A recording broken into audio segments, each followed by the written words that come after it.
Добрый день, уважаемые зрители, с вами доктор Константин. Сегодня наша тема лекции урока следующая: кашель с кровью.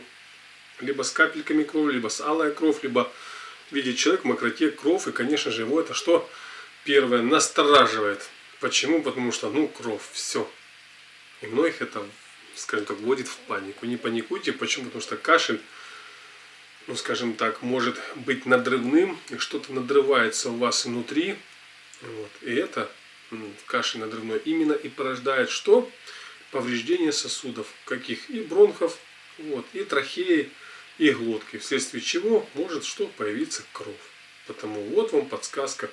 Нужно проверить, в каком состоянии бронхолегочная система, горло, гортань, трахея, а уж потом делать, скажем так, выводы, а не, скажем так, трубить, не паниковать. Меридиан легких играет огромную роль в проявлении любых заболеваний бронхолегочной системы, дыхательных путей, горла, гортани и не только. Данная точка всегда используется P6 кунзуй при всех проявлениях кашля с кровью. Кашель сухой может быть, кашель надрывной, кашель может быть обильный, мокрый и в мокроте содержаться кровь. При всеразличных проявлениях заболеваний, пневмонии, туберкулеза легких, рак легких, такое тяжелое заболевание, как проявление тяжелого бронхита с последствиями. Почему? Потому что бронхит не настолько тяжелое заболевание, насколько оно может человека окутать этой хроническим состоянием, которое сопровождается, этот кашель может на протяжении всей своей жизни. Особенно в весенний-осенний период, когда начинается переход энергии инь на янь, янь на инь. Это уязвимое место начинает человека больше всего негативно терроризировать любым кашлем. Хотя даже он может и вести здоровый образ жизни.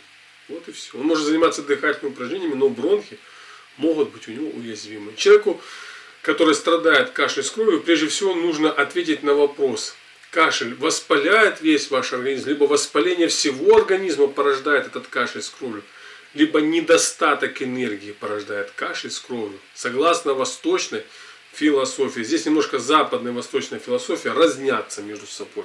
И уже на практике это показано. Когда человек приходит, у него все воспалено, здесь, конечно, очень хорошо.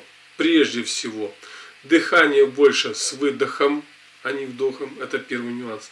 Расслабительные травяные чаи. Когда человек пришел с воспалением, сразу говорю. И, конечно же, уметь не воспаляться. Свою темпераментность где-то засунуть ниже плинтуса. Вот и все. Вести неактивный образ жизни и не пассивный, а ритмичный, найти золотую серединочку. Физические нагрузки давать без фанатизма, чтобы не воспалялось что? Легкие. Почему? Потому что легкие порождают либо дают энергию всему нашему тонкому миру на 24 часа. И вот представьте себе, что вы возбудили свои легкие. Мало то, что кашель с кровью пошел, либо, скажем так, легкие воспалились. Они еще передали эту энергетику другим органам. Они тоже воспалились.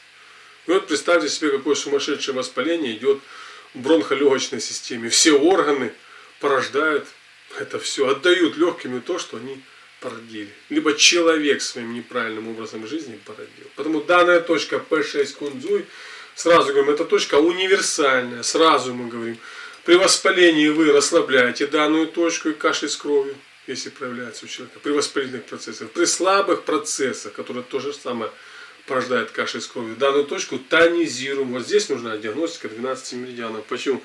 Потому что не надо думать, что только меридиан легких у нас отвечает за бронхолегочную систему. Здесь еще и почки, и печень меридиан, и сердце, и перикарда, и тройного обогревателя, и поджелудочной железы. Поэтому, пожалуйста, не надо на восточную медицину смотреть узколобо, я извиняюсь.